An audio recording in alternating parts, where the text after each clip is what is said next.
Good morning. If we need to talk about urinary infections, which is sadly so common urological phenomenon, then we divide urinary infections into men and into women. But sadly, women's urinary infections are more common than men only because of the anatomy that women's lower urinary tract has. That means women's lower urinary passage, urinary bladder and urethra, the exit of the urinary passage, opens in an area which is surrounded by neighborhoods of vagina and the rectum, which means the vagina has got its own flora, and similarly, the intestine or the anal verge or the rectum has its own intestinal flora. So the flora, the resident flora, which are the bacteria and the microorganisms residing within the vagina and the rectum, normally would come out and would be swallowing the introitus.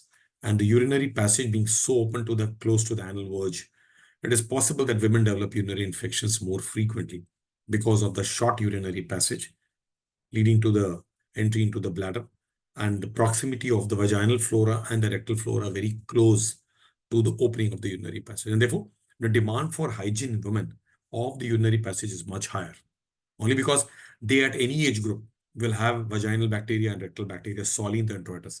So very young girl, an adolescent girl, a lady in her prime of life, or a postmenopausal woman, all could be at the risk of infection. The youngsters possibly could be at risk of infection because of the need for extra hygiene, which may not be aware, which parents do teach. Adolescent girls who actually have got menstrual periods and menarche starting will need extra hygiene, not knowing that could get infected. Women in the prime of life, sexually active, need to have a sexual hygiene of maintaining, washing, cleaning up the entire introitus. Else, the bacteria easily walk in and creep after the sexual activity, and they develop a honeymoon cystitis or an overnight post-sexual activity infection. Many women land up with that. Every sexual activity brings about an infection to them because the vaginal and the rectal flora can easily now move into the urinary passage after a vigorous activity in the introitus. And the next morning, they wake up to burning, discomfort, pain, not able to pass urine or passing very frequently, sometimes running fever because of an ascending pyelonephritis. Diabetic women are more prone to getting infected compared to non-diabetics, and more so the postmenopausal women. Postmenopausal women who have the hormones gone from that area, and the entire support of the guard in that area of introitus is not there anymore. The bacteria could easily creep in. More so because of the hormone not being there, the passage can gradually tighten up and the urethra can narrow down. A meatus can stenose at that area and the urinary flow may be lower than normal.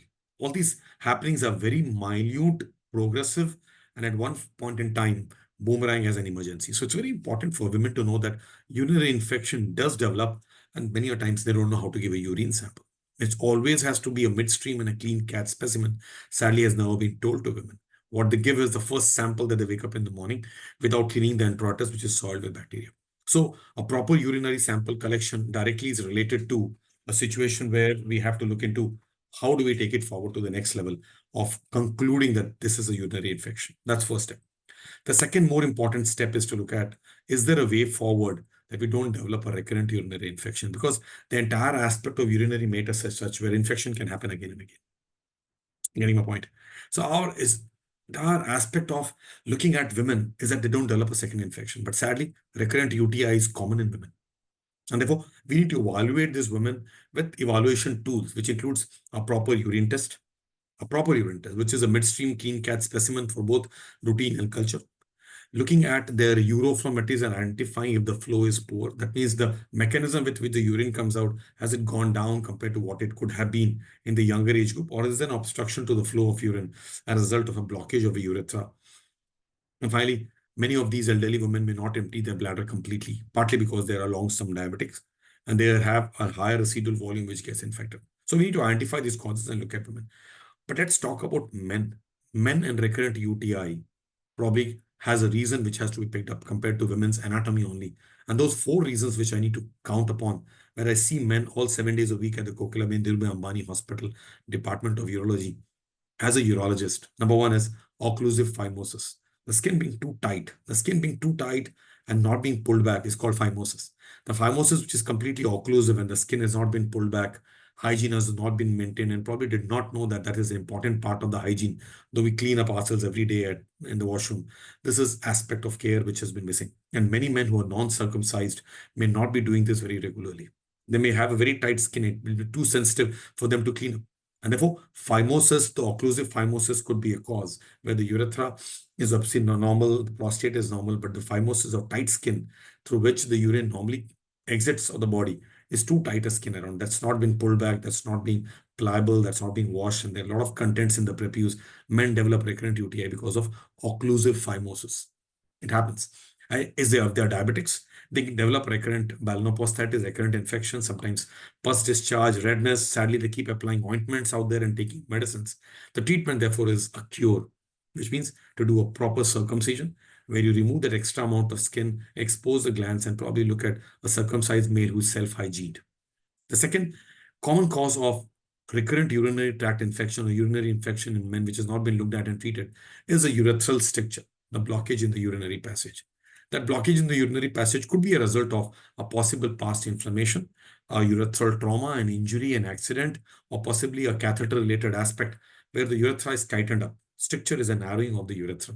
Sadly, it's so common and many a times it's bypassed, it's missed out, and a diagnosis could be picked up only because a man says, I've got burning sensation while passing urine. My urethra burns during and after passing urine, and it settles down, and I have been given antibiotics regularly and not got the result.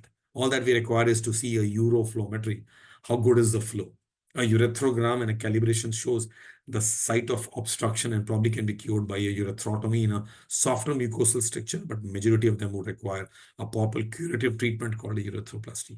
So these are important aspects that we miss out in men because men continue to gracefully age not knowing that these are problems which are so internal and which are so sadly going to be progressive and troubling them.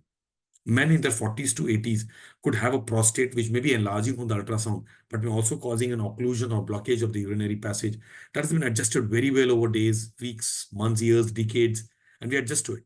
We are all young and fit in our 40s to 70s, and we say this is okay. But people sometimes find a significant obstruction to the flow of urine. Their urine does not empty completely. Their prostate may be small or big, but would be occluding the urinary passage. And these men could develop a urinary infection very frequently. Treating them with only urine cultures will not help. Identifying them, looking at the history, evaluating their obstructive component and scoring them, looking at a uroflowmetry, examining them, and probably taking it to a logical conclusion towards a curative therapy in men could be very young or very old. It is important that we cure an infection by a curative therapy, which requires not only urine culture, but look at what is the reason that there is a smoke? Because there's a fire. Need to identify that fire completely. And finally, the fourth reason, which is so important for us to identify today and understand, is men who have got hypocontractile or a weak bladder, a bladder which does not contract, a bladder which does not push urine out. Hardly the whole picture is the bladder fills up, you go to the washroom, the bladder contracts and pushes urine out, the passage open and urine comes out. You walk out of this clinic and the door opens and you reach outside. Nothing major about it. But yes, if things go wrong, and you don't get up from this chair, you will never reach outside. The bladder doesn't contract and doesn't push urine out. Urine will never come out. So this important aspect of looking at the flow being poor, the bladder not emptying completely, can happen more commonly in people who are diabetics of long standing and uncontrolled. 10 to 15 to 20 years of diabetes, controlled or uncontrolled, brings about changes in the bladder's environment of the muscles. They lose their power of sensations, they lose their power of contractions, and many people cannot contract and empty their urine completely. The bladder powers are lesser. This is called as hypocontractile bladder to an atonic bladder where the bladder stone may be completely missing. This is seen in spinal diseases, spinal trauma, spinal injuries, various central nervous system diseases, and the brain diseases where the nerve aspects have actually got hindered. Many a times after radical pelvic surgeries, the bladder can get denervated, both in men and women. So what I'm talking today is a weak bladder which cannot empty urine. So the four causes in men which gives them recurrent UTI, burning, discomfort, fever, and being treated only with cultures are an occlusive phimosis, the skin being too tight, a stricture of the urethra where the urethral pipe is so narrow and the urine doesn't come out freely, and probably we adjusted to it so well and being treated only with culture reports. Finally, a prostate which is occlusive or blocks the urinary passage. It could be a small prostate or a very large prostate, but it occludes the urinary passage. And then the fourth and the reason which is getting common and silent is people in the middle-aged elderly who could be spinal diseases, who could be traumas, injuries, accidents, or who could have diabetes of long standing, where the bladder turns hypocontractile. The bladder does not push urine out. The bladder continues to hold a lot of urine because the man's sensations are lesser. He does not know that the bladder is not emptied completely. And on a uroflowmetry, the flow could be very intermittent, baseline, very staccato, and the residual volumes could be high, which could be containing debris.